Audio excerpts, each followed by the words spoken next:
Majimbo Media. Maendeleo majimboni, mikutano ya wabunge na wasifu wa wabunge binafsi. Mwenyezi Mungu mtukufu, muumba mbingu na dunia, umeweka katika dunia serikali za wanadamu na mabunge mataifa ili haki yako itendeke. Kila sifa njema anastahili Mwenyezi Mungu. Kuna mifugo ambayo inazurura mitaani, kidogo ustaarabu haupo, na hususan mifugo kubwa ni nguruwe. Nguruwe kwa mtaa wetu wa CCM, kwa mheshimiwa mbunge wetu Likija Ntemi, wanakija Ntemi, kwa kazi hii ambayo wameifanya. Lakini si katika juhudi hii peke yake, wanafanya kazi kubwa. Sasa hivi tunaona ahadi zake katika maendeleo katika jimbo letu inaendelea. Sasa hivi barabara zinazibuliwa mitaro. Mheshimiwa anafanya juhudi kubwa, barabara zinatengenezwa na maendeleo mengine ambayo yameahidi katika jimbo letu la Katoro. Kwa hiyo mheshimiwa mbunge na mheshimiwa diwani, niwaombe muendelee kukaza pale ambapo mmeahidi kufanya ili maendeleo yaweze kupatikana zaidi. Jambo jingine ambalo niombi sasa kwenu, ambalo nitaomba mlifanyie, kwa sababu mimi ni kiongozi katika upande wa Ludete kule.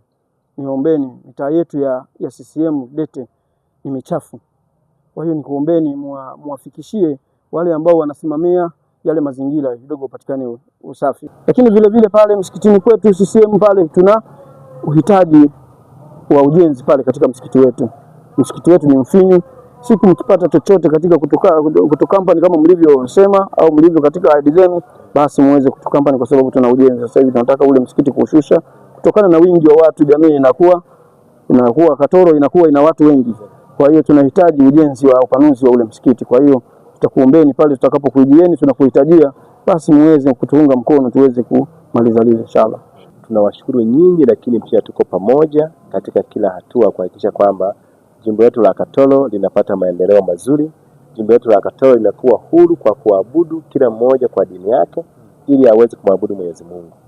Yanayoonekana unajua hayampendezi mwanadamu mwenzio, lazima tuyasimamie ili tuweke usawa kwa kila jambo ambalo linaweza kuonekana kwamba linaweza likaleta ukakasi kwa upande mwingine. Kwa hiyo ni waahidi kama mimi mbunge wa jimbo la Katoro, tutakwenda kuyawakilisha, na mheshimiwa diwani yupo, ameyasikia na ni mtendaji mzuri na anasimamia vizuri, anatuwakilisha vizuri, anafanya vizuri. Kwa hiyo tutakwenda kuyasimamia haya ili yaondoe hizi changamoto ambazo zipo katika jamii yetu. Baada ya maneno hayo, naahirisha shughuli za bunge.